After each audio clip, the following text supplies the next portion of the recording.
Hello, everybody. This is Adam Ellenboss from Nightlight Astrology. It is the summer solstice today, so we have to take some time to talk about this.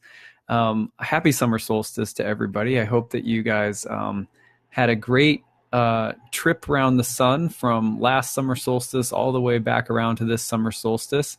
And also that you've had a nice ride up from Capricorn, which is the sign of the winter solstice, all the way up to Cancer, which is the sign of the summer solstice. So, some of the things on our list today to talk about.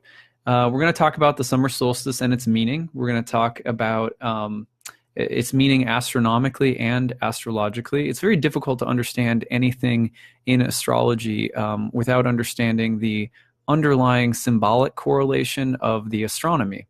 So a lot of the times, in modern astrological textbooks, we're not studying in the same way that you might have if you were an apprentice 2,000 years ago.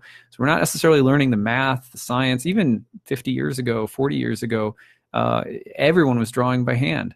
We're not doing any of that anymore, which is fine. There's blessings and, blessings to having software programs and things like that. But it's good to know about the astronomy of different astrological phenomena that we talk about commonly versus just memorizing a list of things. So today, we're going to talk about the summer solstice and its meaning astronomically and astrologically, which will lead us into a bit of a meditation on the sign of Cancer and its meaning and what the archetypal value and meaning in particular of the moon is. We're also going to talk about some misconceptions surrounding the moon and the mind, the relation between Mercury and the moon, Gemini and Cancer, and the third house in particular. We'll just talk a little bit about that today. We're also going to talk about some of the seasonal opportunities that are before us today. What is the summer solstice good for? What is the sign of Cancer this time of year in general? Some tips for navigating it, if you will. And then we're also going to talk in general about the power of the yin. There's a lot of yin in the air when Cancer season comes along. So think about the power of the yin generally, what it has to teach us, something we've been meditating on this week in my written horoscopes. If you read recently, I was talking about the I Ching and hexagram number 2 in the I Ching, which is all yin lines. So a lot of good stuff on the menu for today. So let's go ahead and dive in. Let's see everyone. Oh, good to see all of you. I'm looking at the list of people here. Hello, good morning, everyone. So we'll go ahead and start by talking about the summer solstice. So most people know this, but it's worth refreshing on. The summer solstice is the longest day of the year in the Northern Hemisphere. Now, inevitably, right away, before I even get into this, some intelligent personality will raise their hand and say, wait a sec, I live in the Southern Hemisphere. I live in Australia, or I live in some other part of the world where, we're not Northern Hemisphere centric here. How does this apply to me? It's about wintered here, or whatever. So let me address that first before we even talk about anything else, because it can be such a game stopper for people, and I don't want people to get their game stopped. So let's talk about that for a second. Remember that astrology, and this is my, the way that I teach and the kind of viewpoint that I take up. Astrology is like a tarot deck in the sky, like an ever-revolving tarot deck in the sky. And at any given moment, we can look at that deck, and it's like a symbolic mirror. And that if we look carefully enough, usually within the confines of a specific inquiry that we have, the context of a specific life or situation, that revolving tarot deck in the sky can mirror to us what's going on. Does not mean it's causing what's happening. It doesn't mean any more than a tarot card is causing anything to happen. And it also doesn't mean that it needs to be universally and objectively, empirically, sort of scientifically objective in the way that it's framed or delivered. So the language is a symbolic language. It utilizes astronomy, utilizes math, it utilizes predictable elements of the physically observable sky, but it's not a hard science. So we don't have to have an objectively universal language. We don't need to readjust the zodiac, in other words, for the Southern Hemisphere. The orientation of the language comes from the Northern Hemisphere, all that means is that zodiacal spring, if you're born, let's say, in Aries, but you live in the southern hemisphere, doesn't mean that we're not trying to say that if you're born in the southern hemisphere, it means you can't get to be in Aries any longer because you were actually born during Libra season. It means that you were born in Aries season, zodiacally speaking. You were born in zodiacal spring. It's no different than if you said, what kind of seasonal influence will there be in my character? If you're using the language of astrology, you're born in Aries, you pulled the sun card. You're born in springtime. It doesn't mean that you're in other words, you don't have to be born during literal spring to be born during zodiacal spring, because it's a symbolic system of language. And it's rooted in physically observable traits of nature and seasons and the sky and things like that. But at the end of the day, it's symbolic, and that's why it works. I have met way too many Aryan people from all around the planet, regardless of hemisphere, that are truly Aryan in the way that they act and behave and interact with the world, to think anything else. So that's where I start. Now, you could go down a wormhole of back and forth and debate about that. That's basically where I come down on the issue. So when we talk about the summer solstice, we start defining what it is, and people are like, but what about the southern hemisphere? That's my response. So it's a symbolic language. If you're right now, it's symbolically all over the world. If you're participating in the language of astrology, it doesn't matter where you live. If you're using the language of astrology, then right now we're approaching the summer solstice in zodiac language, in zodiac talk, in the symbolic reference of astrology. That's what we're dealing with. So as long as you participate in the language from anywhere on the planet, you can get down with this. That doesn't mean that there's not also literal seasonal significance to the time that you're born, or that there aren't interesting ways of talking about or thinking about the influences of a season on mood or mind or things like that. But that's a short answer to how we deal with that problem. Okay, so let's talk about the summer solstice and its meaning. The summer solstice is the longest day of the year in the northern hemisphere. So right now, that's where we're at. Ever since the winter solstice, which starts at about 0 Capricorn, the light has been gaining every day. And the arc of the sun in the sky, the ecliptic path of the sun in the sky, real low down in the south around the winter solstice, so that the sun goes from horizon to horizon really quickly because the arch is really low in the sky. Gradually, what's happening is that arc of the sun is getting higher and higher and higher and sort of expanding. So it moves upward toward the north. And as it moves upward toward the north, the days get longer. The other thing that's really interesting about this is that when the days are growing longer, the sun's arc is moving up in the sky every day. It's also moving closer. It's moving toward the north, and the whole arc of the sun is getting closer and closer and closer toward the North Star, which is the pole star, the unchanging, the sort of a symbol in the sky of that which is unchanging, divine, eternal. It's long been seen as a very auspicious symbol, and the sun's annual journey has a lot to do with its relation to the pole star. As the sun gains light and the days get longer, and there's sort of maximal symbolism of maximal light in the 24-hour day, the sun is reaching closer to that unchanging light that basically never moves. It's always in the same position, the pole star. Its arc is moving closer to the north. And that's thought symbolically that there's of course, a real connection to the symbolism of the summer solstice and the symbolism of the solar year in general. We have to understand that in some ways the entire archetypal structure of the zodiac is based around whether the sun is ascending toward that unchanging, divine, eternal, in which case the light is growing, or if it's descending away from it, in which case the light is descending, declining, and the days are getting shorter. Well, symbolically, it's very clear what that's related to. Ancient astrologers held a view, whether you're talking about Parmenides or Plato, Heraclitus or Pythagoras, as well as yogis in the East and the entire trajectory of the sort of Vedic civilization. And there was so much commingling of these philosophies in the ancient world as well. But one of the most common perspectives was that the material realm that we lived in was distinctly different from the spiritual realm. That for example, you're a conscious being that is inhabiting a temporary body, and that there's some relation between the two. And there are lots of different philosophies and schools of thought and religion have sort of worked out the relation between spirit and matter differently.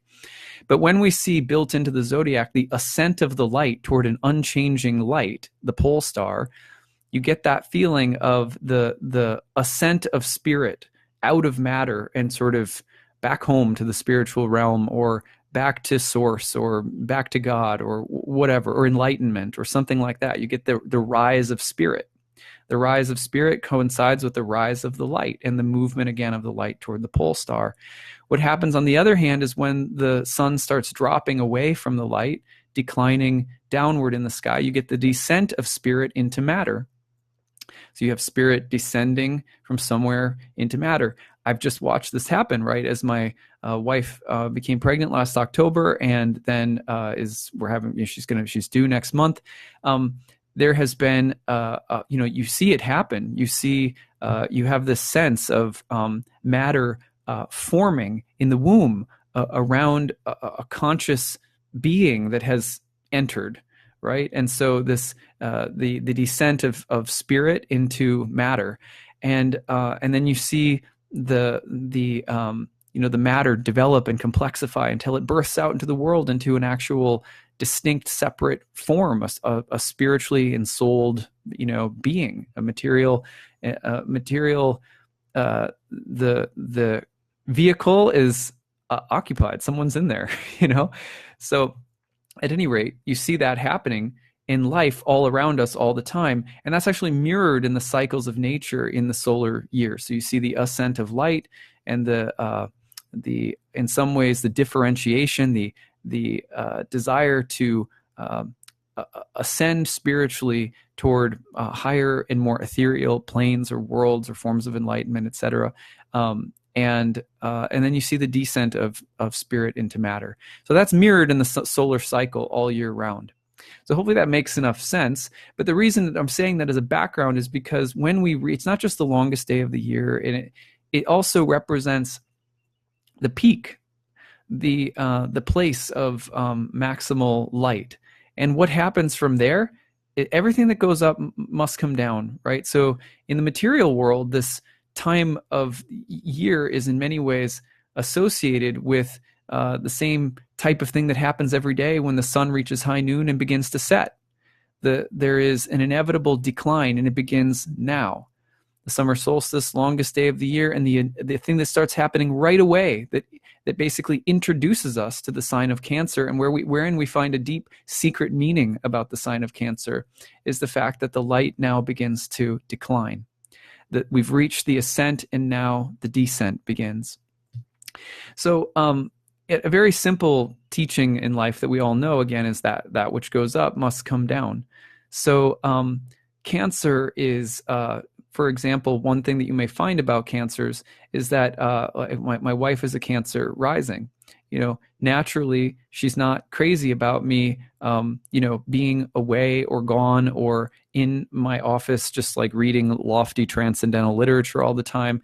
No, she wants me to come downstairs out of my office, out of the little mock mountaintop down into the world to share in family life and life, life with kids and in the kitchen and things that we're going to make food together or whatever.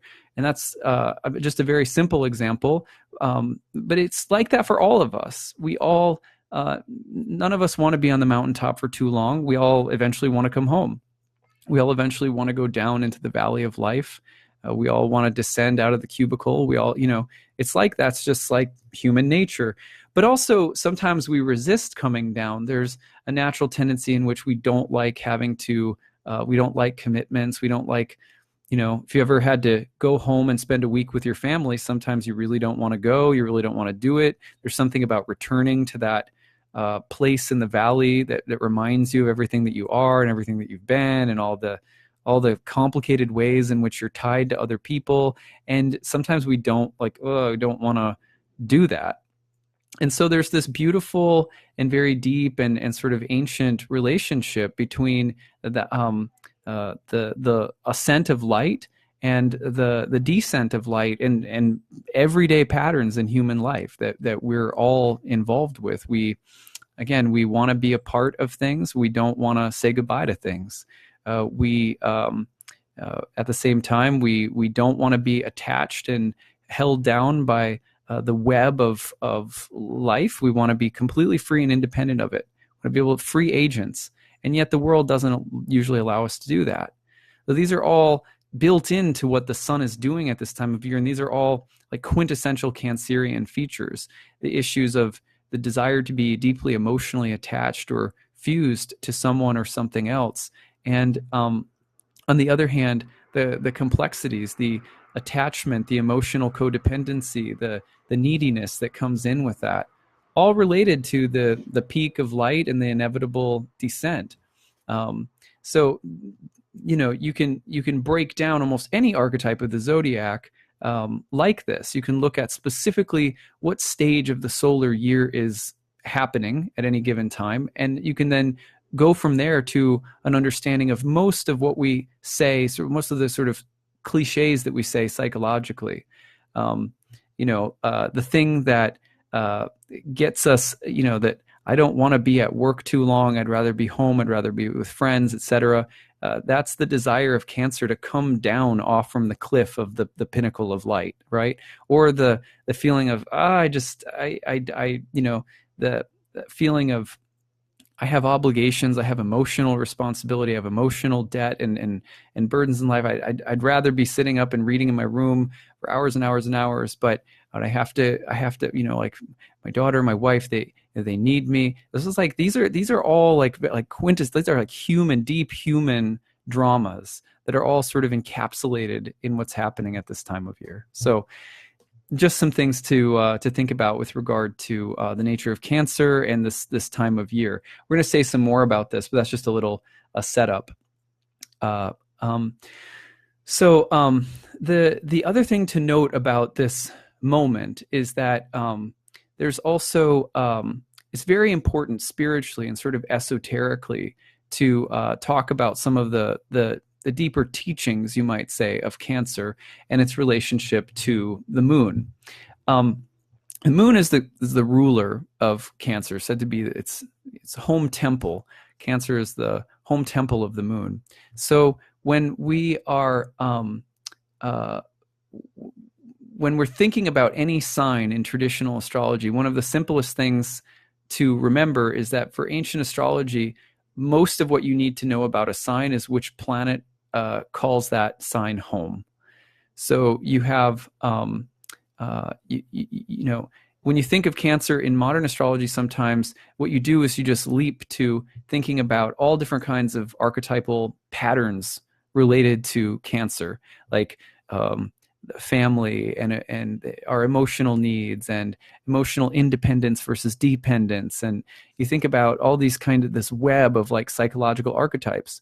And people memorize those, and on some level that's really good. And then we make some broad associative generalizations about the moon in relation to Cancer, and that's fine. But for ancient astrologers, from everything that I've read and everything that I can discern from reading ancient texts, the ancient astrologers were much more interested in the planets that ruled the signs and in the astronomy associated with the signs, and maybe with elemental or secondary qualities of the zodiac, like the fact that Cancer is what we call a cardinal sign, or the fact that it's what we call a water sign. But thinking of Cancer as a water sign, the summer solstice sign, the fact that it's the temple of the moon, that's where we get all of the psychological motifs from. It's not from a crab. You know what I mean? Is that the crab, of course, has interesting associative value of its own as an image associated with Cancer. And it's not just about associated myths in Greek mythology either. To really understand Cancer, you start with the astronomy of that time of year. But then we also need to have an understanding of why the moon itself is such a messenger for the deeper meanings of the sign. So this gets into this deeper spiritual, esoteric message or lesson that might be available to us right now. So let me try to sort of distill that down to some simple thoughts. The moon is a reflective light. It's not an original light. So similarly, ancient astrologers in many respects, especially coming out of the Greek philosophical tradition, saw the world as like a copy of a divine original spiritual realm. This is very Platonic, but Parmenides believed the same thing. So we have a set of ideas that is going to constantly reflect put it a little differently, the material world is constantly going to be offering us a reflection of the spiritual world. So the moon was always associated in some ways with the material world, with the world of fluctuation and change and impermanence, because the material world is something that is changing all the time, moving all the time, and thought to be reflective of some archetypal original or some archetypal divine realm. So we have the moon in a sense as the planet that governs the realm of coming to be and passing away, the realm of material fluctuation. It's not an original light, it's a reflective light. So similarly, you would say, for example, that your consciousness is eternal, divine, and in a sense unchanging. It's perfect, always has been, always will be. The forms that it comes in and out of reflect who we are. Like me acting and speaking and talking like this is like this material form that you're seeing me in right now will die someday. But it's reflective of my consciousness. It's reflecting something true or essential about who and what I am. So similarly, the material world is filled with forms that reflect the divine eternal. That's a very basic idea that dates back to the philosophical era that was, the philosophical ideas that were prominent at the time that astrology came into being. So similarly, in ancient astrology, the sun and the moon are two of the most powerful symbols. And the moon's most basic conceptual meaning is as the ruler of the realm of fortune. And fortune is the changing world of forms that are reflective of the consciousness, or that are reflective of the spiritual realm, you might say, or the archetypal realm, but that the forms are always coming and going. There's a million different, for example, and if you've ever taken like a basic philosophy course, there's a million different horses in the world that come into being, grow old, die, etc. But there's an original idea of horseness. Okay, so there's some sense in which horse is eternal, even though there are many different instantiations of horse. Similar sort of Platonic idea about archetypes. Okay, so the moon, again, as a reflective light that's moving the fastest of any planet, that's weaving its way around the ecliptic path of the sun, that's always changing, that's not an original but a reflective light, is thought to be the ruler of the realm of fortune and materiality. It reflects but is not the original. Okay, so this is a very important thing to understand about Cancer, because what starts happening as soon as the light starts descending from the high point of the solar year, it starts descending down and darkness starts coming back. So remember we said that the maximal light is, and then the descent is now turning the corner so that we see spirit descending into matter. And this is why this is the home of the moon. In some very basic sense, the descent of spirit to matter is symbolized by the moon in general, because the moon is the ruler of the sort of realm of changing forms. So you have Cancer, this sign that is about the return or descent of the spirit off from the mountain down into the valley, or the spirit reincarnating into a new body and a new form. And so Cancer, one of the deep lessons of Cancer has to do with attachment that's negative or unhealthy to material forms, mistaking material forms for original divine source. For example, a very simple example that all parents deal with children. children, when they're young, need pacifiers, whether that's the mother's breast, or that's the bottle, or that's a blanket, or that's a special teddy bear. And this is part of how they maintain a feeling of safety, and a feeling of nurturance and closeness to the source, which they've just been separated from, right? Mom.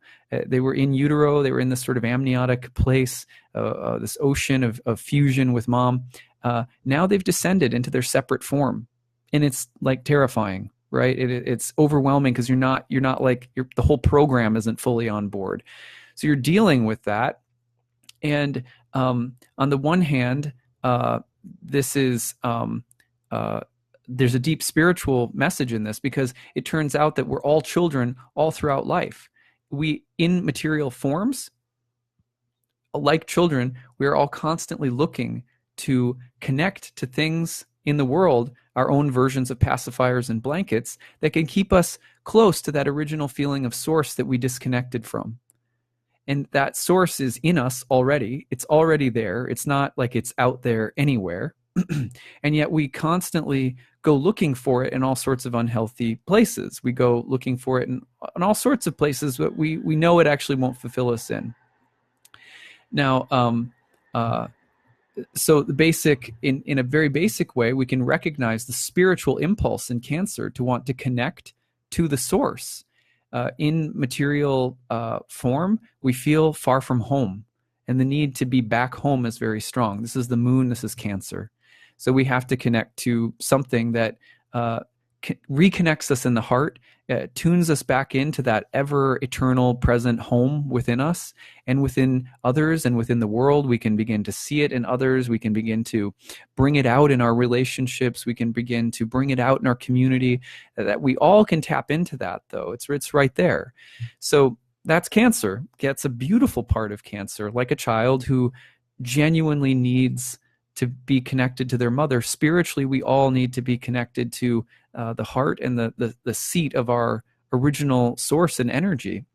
So that's the beautiful thing about Cancer. And the lesson of Cancer is in many ways to find that, and to find the healthy version of that. Because the other side is that the other thing that we're trying to do with children is, I'm doing this with my own daughter, is we are teaching them to move from needing external things to pacify them, like pick me up, please hold me, please hold me, please hold me.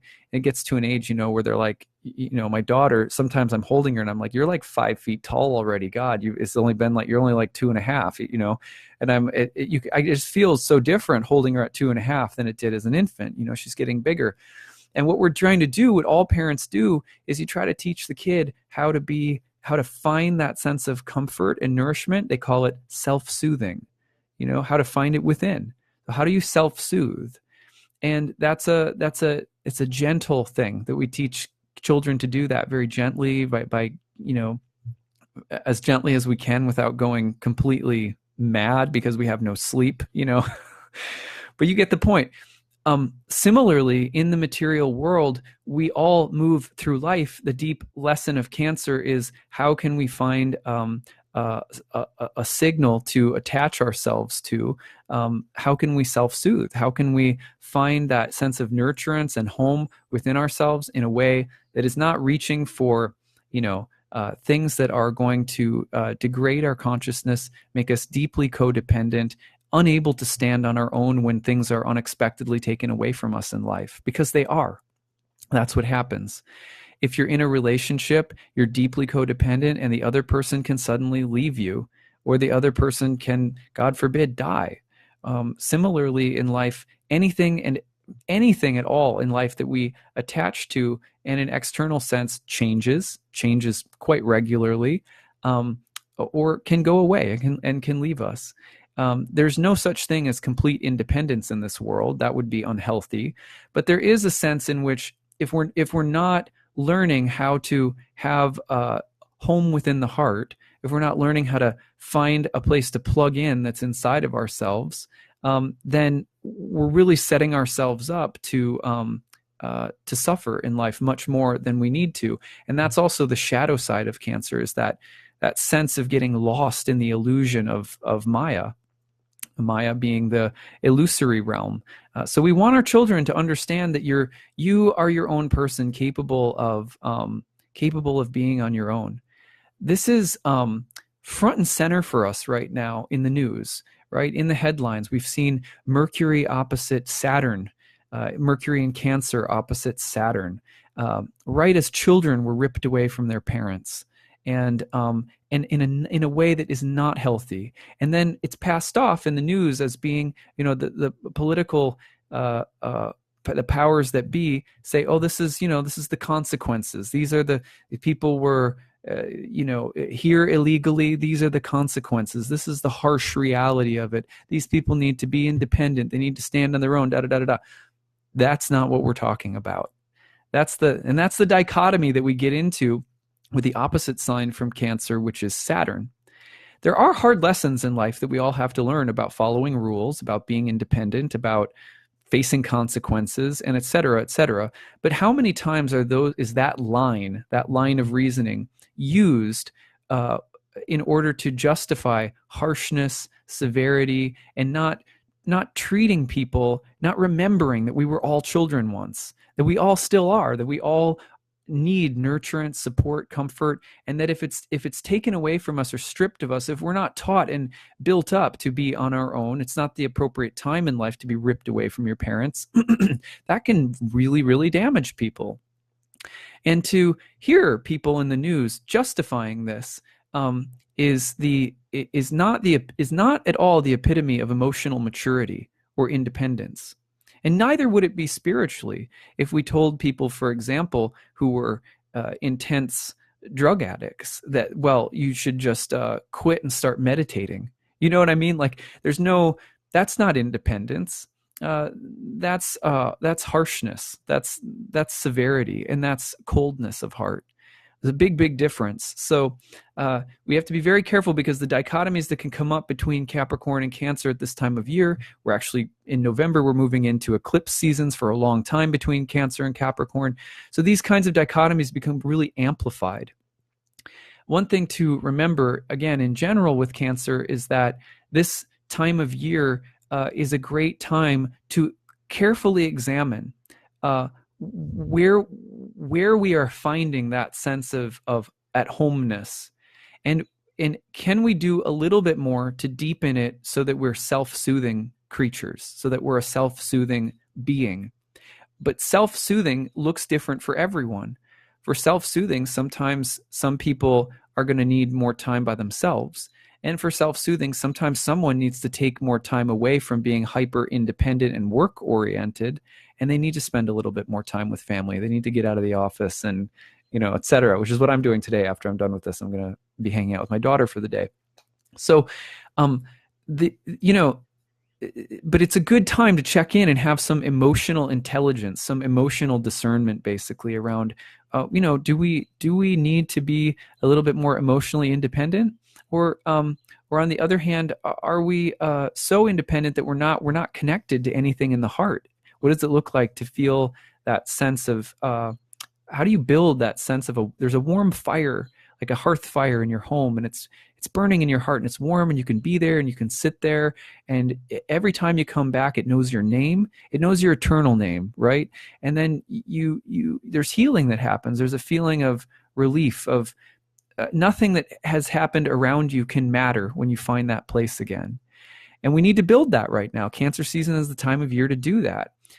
On the other hand, it's also the time to be very careful of unhealthy attachments emotionally. I heard a monk in the Bhakti tradition recently, one of my teachers recently, say that one of the ways that Maya makes its home in our metaphorical house is by sentimentally making excuses for it. So, for example, let's say that you really like to eat snacks late at night. You really like to eat those snacks late at night, but you really don't like the fact that you're gaining weight, and or that you feel horrible in the morning. You don't feel like you've slept. Well, because you were digesting food during the night, and that's not the easiest for the body to do while trying to sleep, right? Something like that. Very simple example. The sentimental justification is like, well, I work so hard all day long. I'm so hard on myself. I'm so driven. I deserve just a little snack. You know what I mean? Like it's good, not maybe it's not that big of a deal, right? And you're kind of you laugh about it and you're like, ha ha ha, it's my midnight treat. I'm so devious. Right? We and our culture is filled with that. Nowadays, if you look at some of the mainstream humor, much of it is about sarcastic, humorous self-effacement, right? We make light of our own shortcomings, and that justifies and allows us to stay stuck in them. On one hand, it's very graceful and sort of humorous, right? Like we all have problems and we should be light about them, and some self-effacing humor is refreshing. So thank God for it. But on the other hand, self-effacing humor that's constantly built on sarcasm and also a kind of willful defiance, that's problematic. So, after 6 months of those late night snacks, and you've made sentimental, humorous justifications for them, it's much harder to kick them when you're starting to feel really bad about yourself. And I'm using a common example, not to pick on anyone or anything. I'm actually using something that I've struggled with. That's something that about 2 years ago, I began a habit of not eating at night after dinner. And it helped me. I'm not kidding you. For 1 year, I did that and I lost 40 pounds, just not really doing anything other than being careful not to overeat and not eating at night.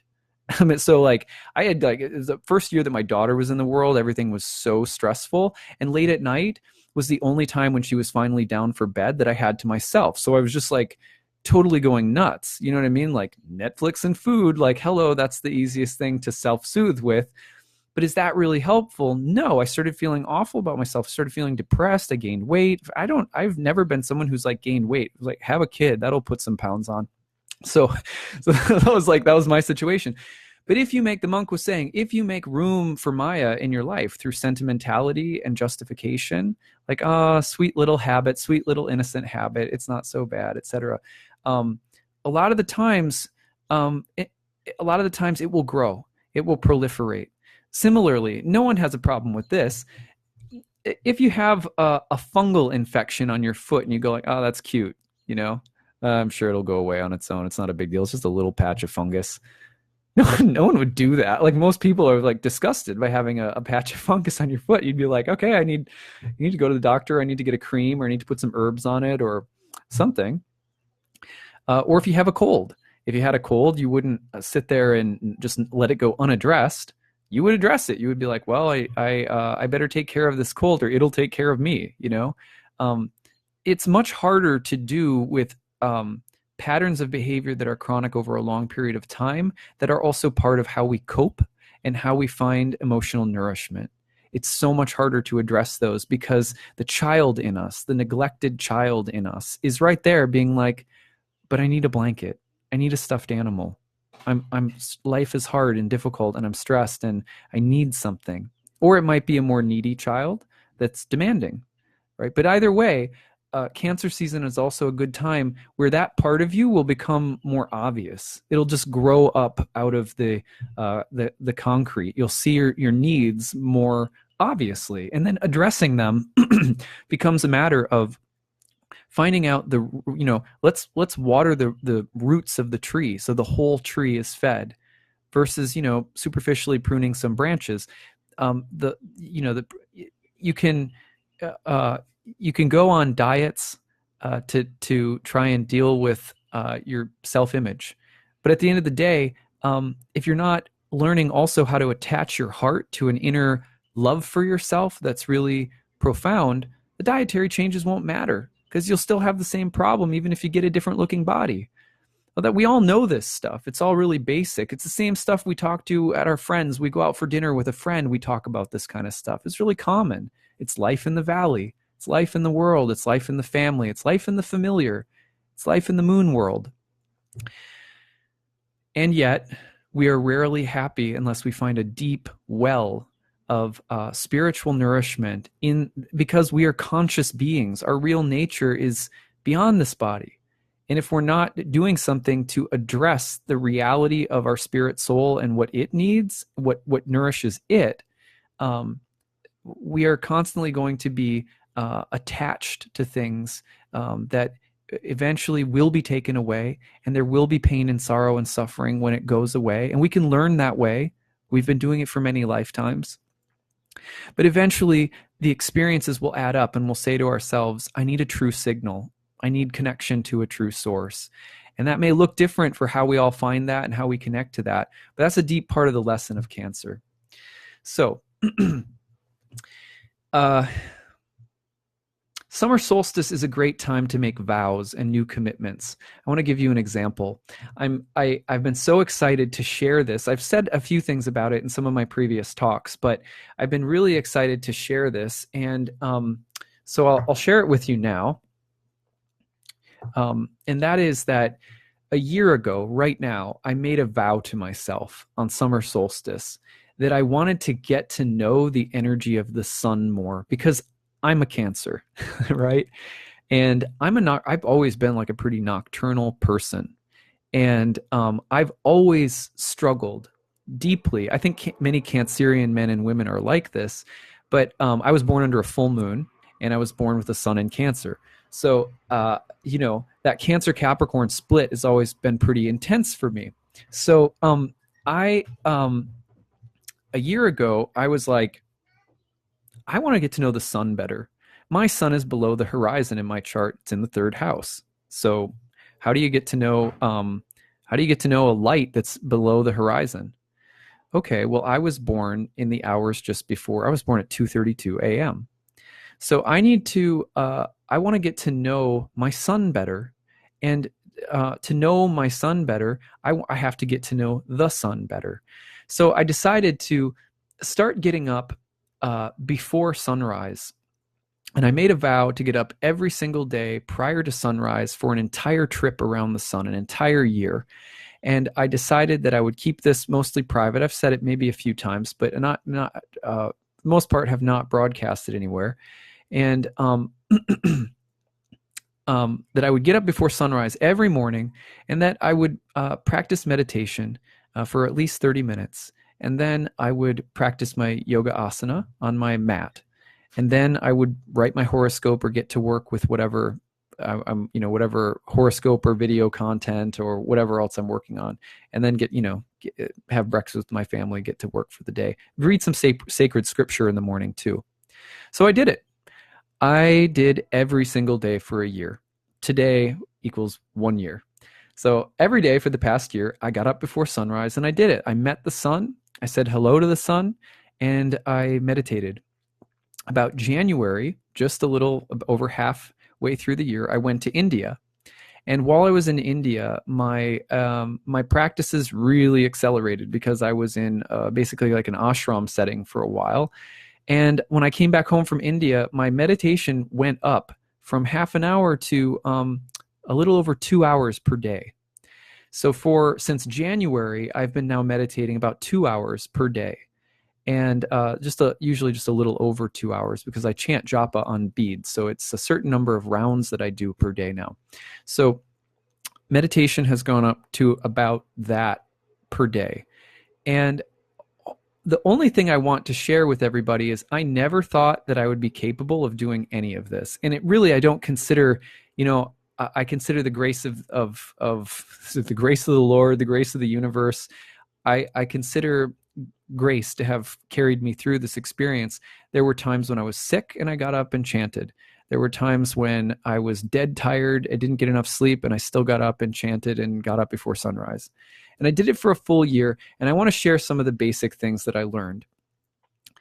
The basic things that I learned are this. One, as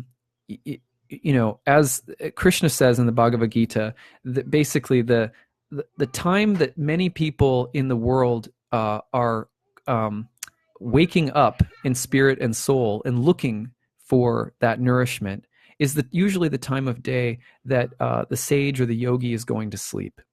That means late at night, the evening. The time, like 8 or 9 o'clock, people are getting like, I want to do something now, and that's what I was going through. I was like late at night. That was when I was pigging out and getting myself into trouble. So Krishna says that in the Bhagavad Gita. But those when those who are going basically to bed, because they have exhausted their desires and sort of satiated themselves, that's usually the time that the sage is getting up to do his or her practices. So that lesson from the Bhagavad Gita always struck me as impossible because I never really thought of myself as someone who could get up before sunrise.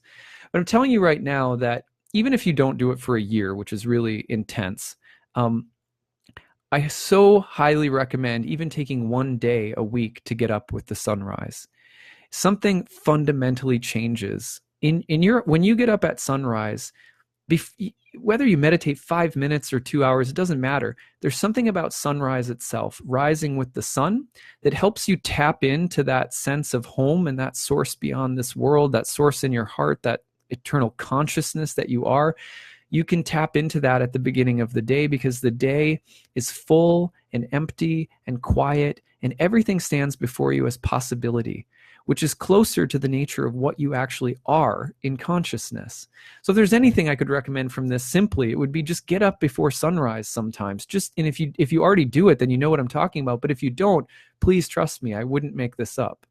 It's an easy way to find that sense of nourishment that we're talking about. Yeah, Spencer says you can see the planets. Yeah, you can go out and actually see all this stuff you talk about. You can see Mercury as a morning star, Venus as a morning star. Very beautiful. At any rate, the other major benefit of this practice is that there's a great quote from Patabi Joyce, a yogi, who said, "Do your practice and all is coming." By getting up and consistently taking care of myself as the top priority, the first priority of every single day for the past year, I learned more about myself than in 10 years of drinking ayahuasca. And I'm not kidding about that.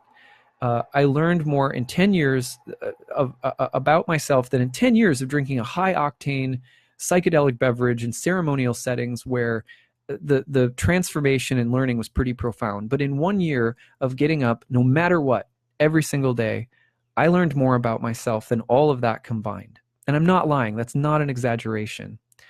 The other thing I learned is that, because as Patabi Joyce says, do your practice and all is coming. There's something about making the top priority of your life and every day about some amount of time that's taken to tune into something that's just purely in your heart. And if you make that your priority and you don't deviate from it, you just say, nope, that's it. That's that Capricorn firmness. You bring in the Capricorn, so the Saturn Capricorn firmness opposite Cancer, and you say, I will not budge. I must every single day prioritize my meditation, my spiritual life, my journaling, my walk in nature, my meditation before sun, whatever it is. Even if it's not sunrise, it doesn't look the same as this practice I'm describing. What I learned was that prioritizing a spiritual practice every single day as the baseline of your mental, psychological, emotional, spiritual health it changes everything. It gives you the impetus to be able to change things about diet naturally without trying to force yourself to do things. It gives you the impetus to change things about how you talk, how you treat other people, how you move through the world, how you prioritize your time, what you give your mind and energy to and what you don't. It teaches you everything you need to know about how to navigate this world. And I promise you, I'm not even making I have nothing to sell here other than do a practice every day and don't deviate from it for a full year. It will blow your mind how much natural health comes flooding into your life. So that's the simplest message that I have about this summer solstice. I'm setting a new set of vows for myself for the year ahead. You do have to have some willpower to do something like this, right? You have to have some stick-to-itiveness, but it's not about the stick-to-itiveness. It's not about the accomplishment. It's not about, it's not about how many days you do it or how long you meditate. It's not about any of that. At the end of the day, it's about what comes out of prioritizing that rich inner time that you need. So I feel as a Cancer like I found my sun. I found my sun sitting deep below the horizon in my chart. Pretty cool. Anyway, so if I could tell you to do anything on the summer solstice, it would be to set some vows for yourself, for your spiritual life. How can you attach your heart to something special, and how can you make that a priority every day for the next year? See if you can do it. Why not? Is that there are so many things that we are so much more committed to regularly. That's just crazy if you think about it. Nobody has to you don't have to convince everybody to spend mindless time every single day on the internet. We are servants. Ultimately, our constitutional nature is that we are servants. We serve where our attention goes. Our attention goes, energy flows. So we're servants. We're naturally just serving wherever our attention is located. And so why not serve our inner life? Why not just reorient on some level our attention to our inner life and serve that? Serve that with our time and energy. Even if it's not that much, even if you can only do 5 minutes of something every day, it's something. And it begins there. And as Pattabhi Jois said, do your practice and all is coming. So my vow for the next year is to continue meditating my 2 hours a day, as well as getting up before sunrise for another year. And to also to add in reading one chapter of the Bhagavad Gita every single day for a year. So that means, let's see, there's 18. Let's just do this for fun. I didn't think about this earlier, but this would become some fun math to do. Let's see if I can get some light under this. Okay, here we go. So let's say there's 365 days in the year divided by 18 chapters in the Bhagavad Gita. That means I will make it through the entire Bhagavad Gita 20 plus times in a year. Seems like a pretty good number of times to really get to know my favorite my favorite scripture of all time.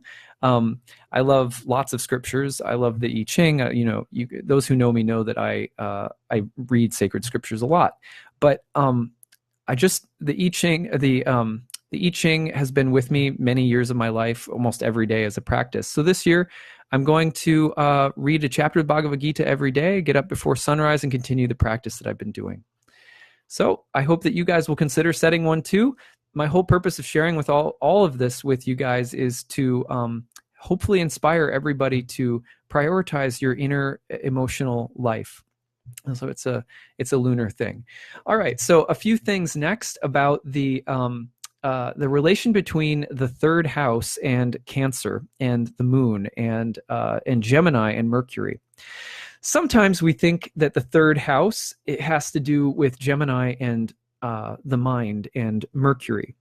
And what I want to say today is that in ancient astrology, the third house was also actually called Dea, meaning goddess.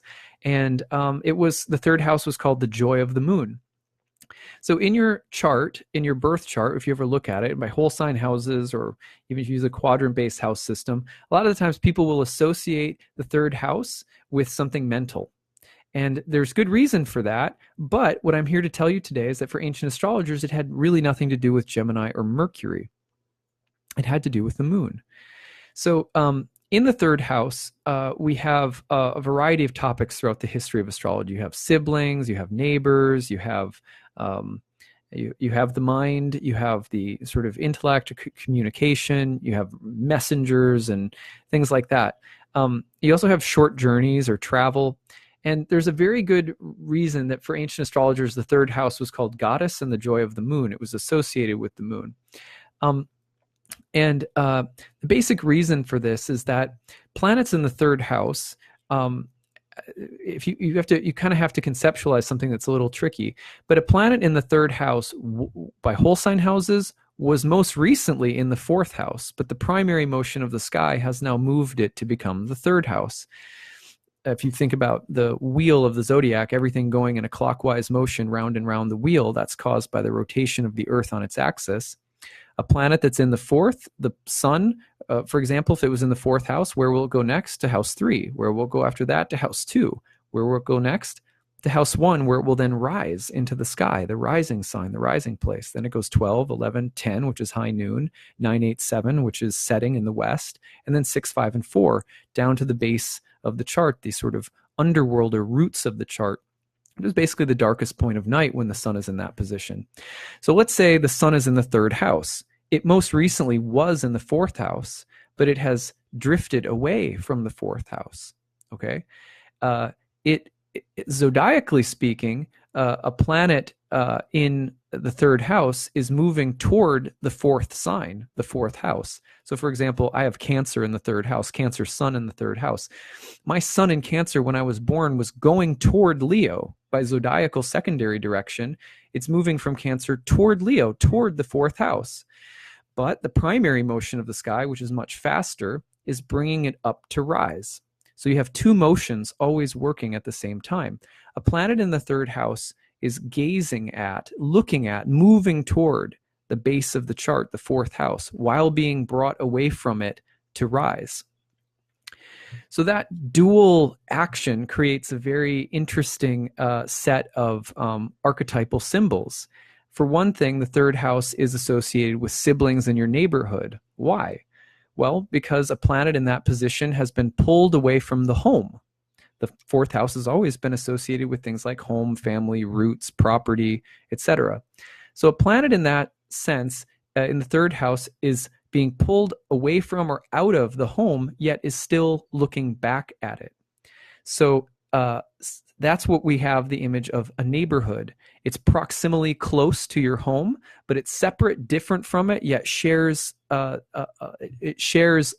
looks at and therefore shares in a relationship with the home place, your neighborhood. Similarly, siblings. Siblings all have the same common roots, source, family, parents in common, yet they disperse and go out into the world in different ways. So similarly, remember, what did we say about Cancer? Coming from spirit into matter, coming from the source, the base of the chart. The fourth house was traditionally called the beginning and end of all things, the eternal base of the chart. The moon is the ruler of the third house traditionally, and that's because the moon is related to the realm of fortune and forms, where things have disseminated away from the source and taken on many, many diverse forms. So that's why we have the third house as neighbors, siblings, and also the mind and short journeys and things like that. Because we're talking about things that have come out of the source and differentiated. That's siblings, that's your neighbors, all sharing the same source of land or the same subdivision. In the old world, you have to think more like villages. This is what's common to all your neighbors is the village itself. But it's different forms, different family forms, different tribal forms around the same nation, let's say. So same idea. Why is it associated with the mind? Because what we have in the mind is the mind is the sort of like the moon. It's like a mirror. What is our mind is like a passive receptacle. There's all sorts of stuff flowing through it constantly. So the mind is filled with all different kinds of forms that move and that come and that go.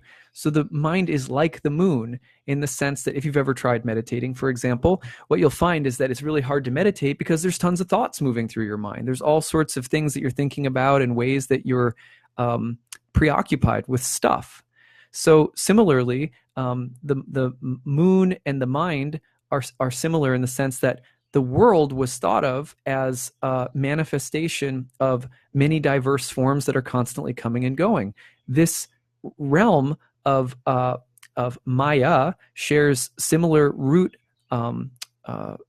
etymological connections with the moon, and also with connections to moods, things that come and go, and to the mind, things that come and go. So it's all of this has a deep sort of linguistic and etymological root structure that it all shares. So the third house as a house of the mind is not really about Mercury as much as it is very basically about the moon. For example, take Aristotle, major influence on early astrologers, as well as people like Pliny Pliny the Elder, suggesting that the brain was the moistest organ in the body and therefore the most susceptible to the influences of the moon.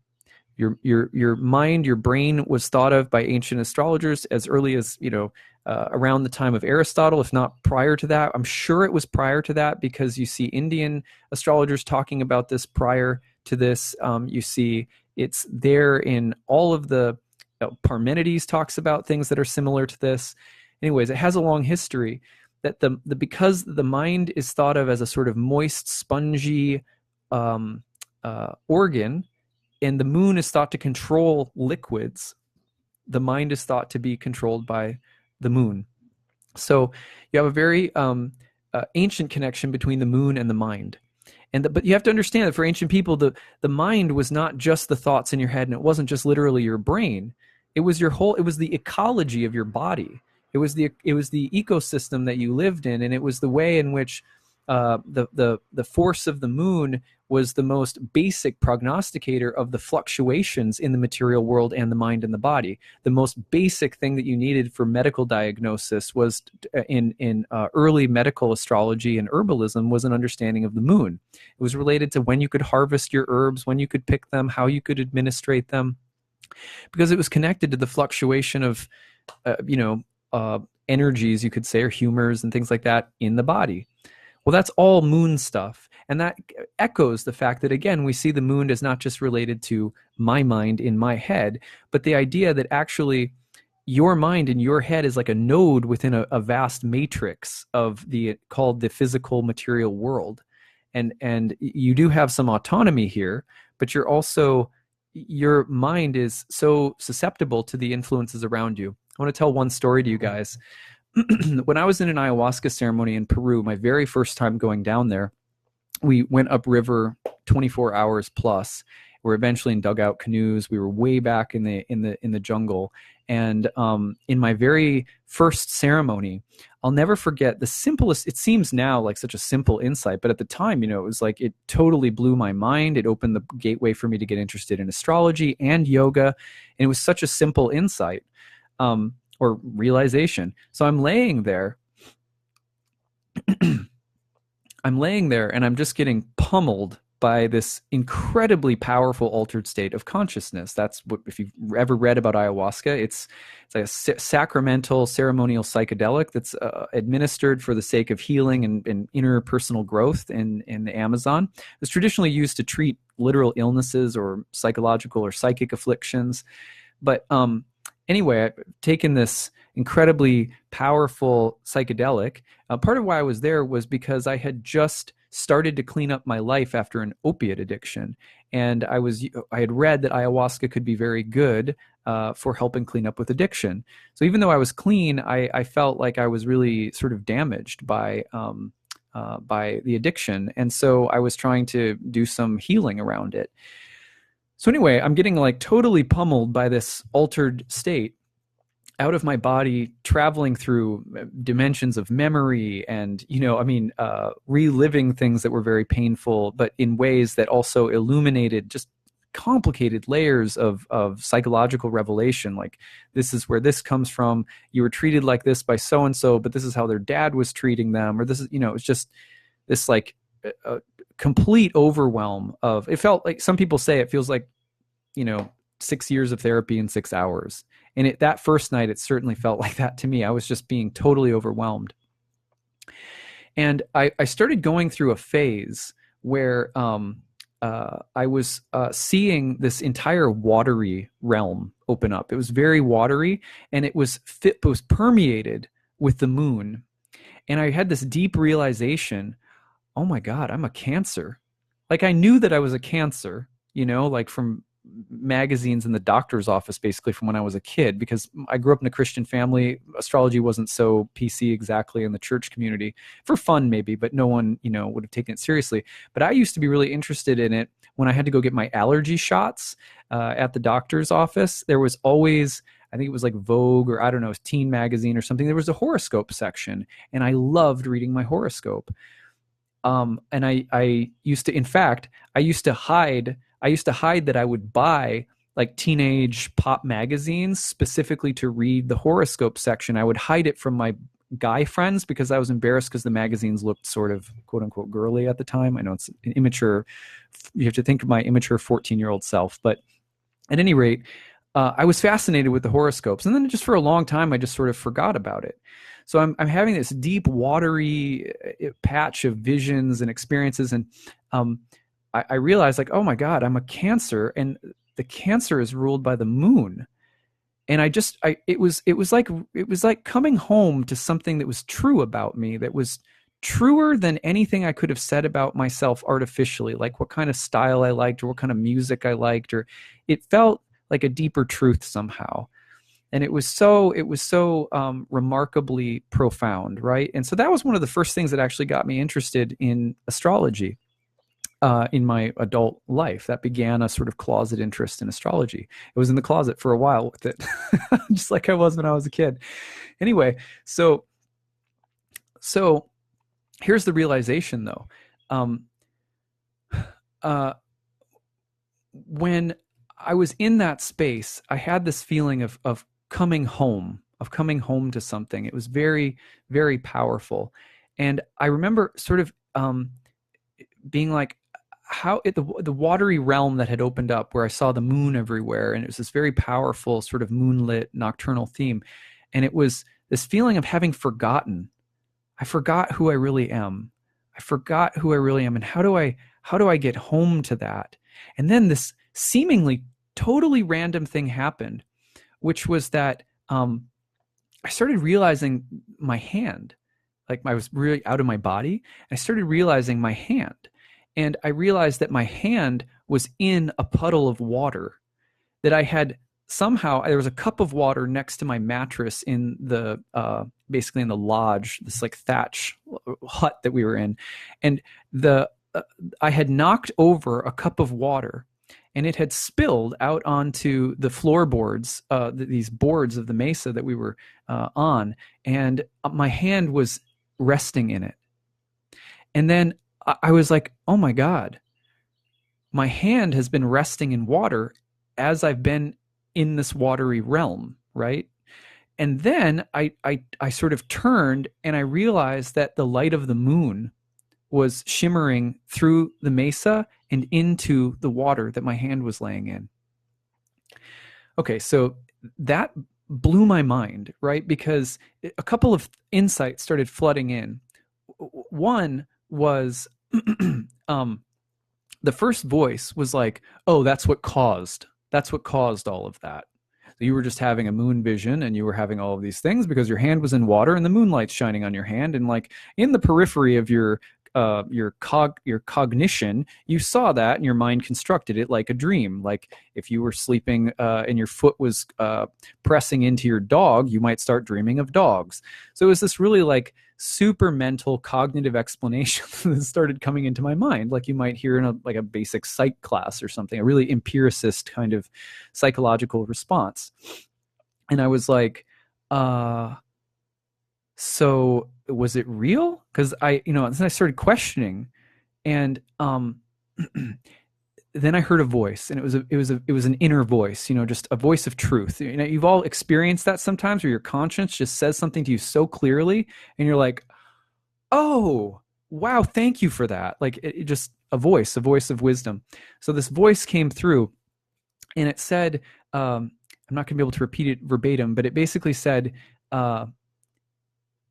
it's not that your environment causes everything to happen.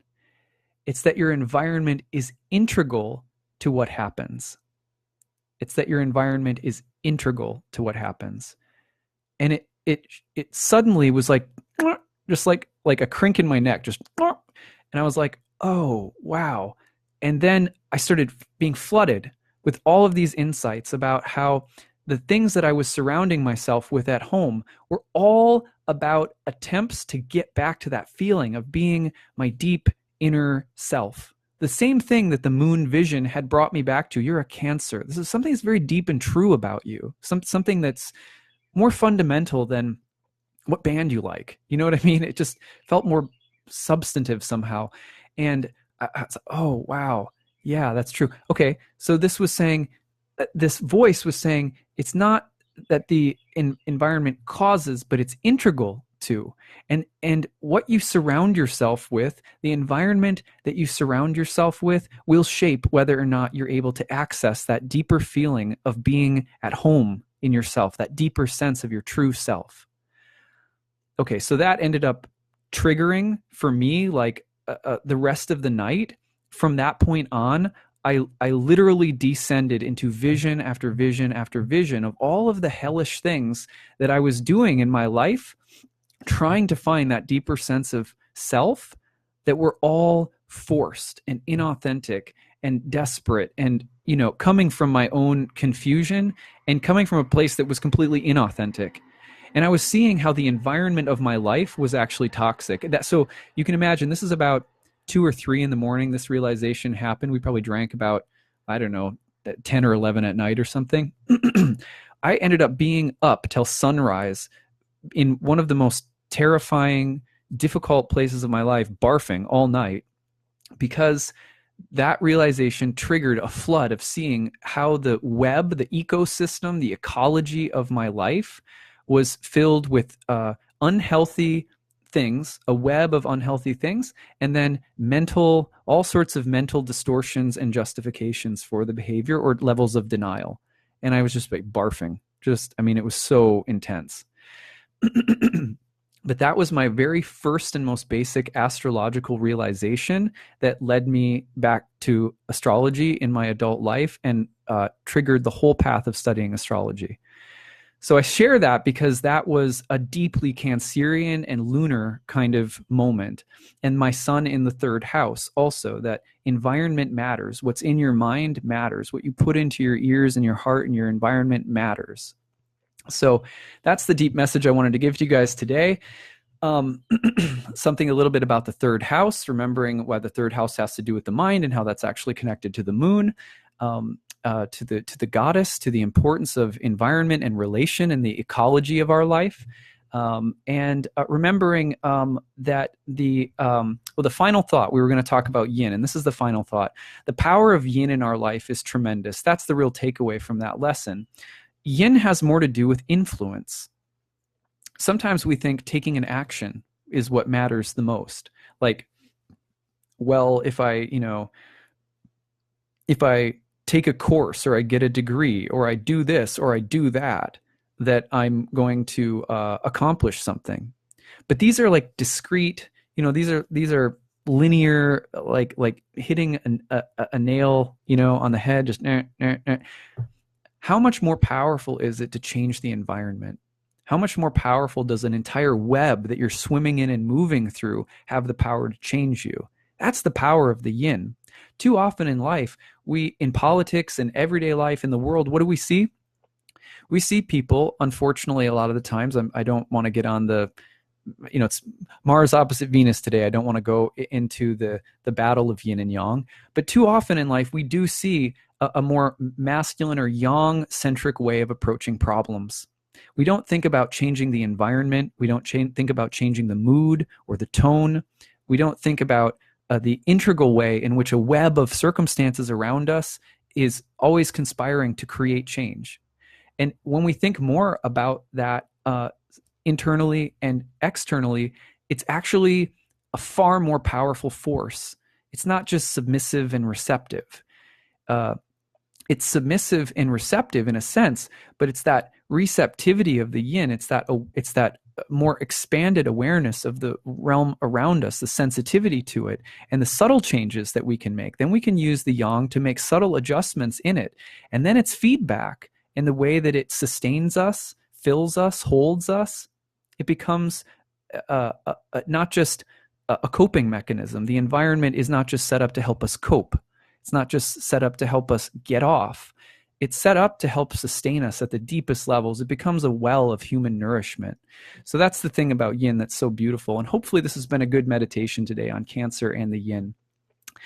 So that's what I've got for you guys today. I thank you so much for listening and hope that this was really enjoyable for you. I'm going to look back and see if there are any questions. Natal moon is in Cancer. Nice. As above, so below. Elizabeth, it's painful to listen to this, thinking of the children who are taken from their mom via Mr. Trump. I hear them cry, mommy. Yeah, definitely. Yeah. Capricorn opposite Cancer. Yes. Life in the fast lane, surely about to lose your mind. Everything all the time. Cue guitar solo. Nice. There's some eagles going on. Let's see. Congrats, that takes commitment. Yeah, thank you. I appreciate it. I'm happy to share it with people. And I was happiest myself that I was supported by so many people in doing it, from people that I was visiting to my wife every day. And there were a lot of sacrifices made by people around me to help me do something like this, and there will continue to be. Like I said, our life is really an environment. And actually, my wife started taking up a daily practice too. So she gets up, meditates, then I take my daughter, and then she goes out for a walk with the dog after meditating every morning. So we share it now, and it's I couldn't recommend it more highly. It just changed the whole vibe has really changed for both of us. Favorite time of day. Good. I love to hear it when people love that morning time too. I wasn't a morning person, and I would have fought you to tooth and nail to try to get me up in the morning, but now I'll never change. It really changed my life. Reminds me of experiences with running. Yeah, I have a friend of mine who runs every morning, and we were talking about this one time when we were visiting with them, and it was like the same basic idea. I mean, if that's how you start your day every day, boy, it's hard for it to be a really bad day. You still have those bad days, but it's just a lot harder for things to get to you. Nice. Your environment is integral. Yes. As much as the food you eat. Yes, including the food you eat. Yes, and of course. And so much of this Uranus and Taurus transit has the ability to teach us how to be revolutionary and edgy and different while also thinking about integral things. This is a Venus ruled sign. So how do we do things that are radically different while remaining sustainable, friendly, harmonious? Good stuff to think about now. Oh, you guys are welcome. I'm so happy to hang out with you guys, and I am now off to spend family time. So I hope that you all have a beautiful day. And remember, if you want to order a summer eclipse report, nightlightastrology.com. Visit under the events tab. You'll see payments and donations. Click donate. You make a 40 to 75 suggested donation, and then email me at nightlightastrology@gmail.com. I'll put that in as well, nightlightastrology@gmail.com. And email me your time, date, location of birth. And if you do those two things, I will make you a personalized recording about how the 3 eclipses this summer are going to be affecting you personally. So thanks again, everyone. Have a beautiful day and enjoy Cancer season. Bye.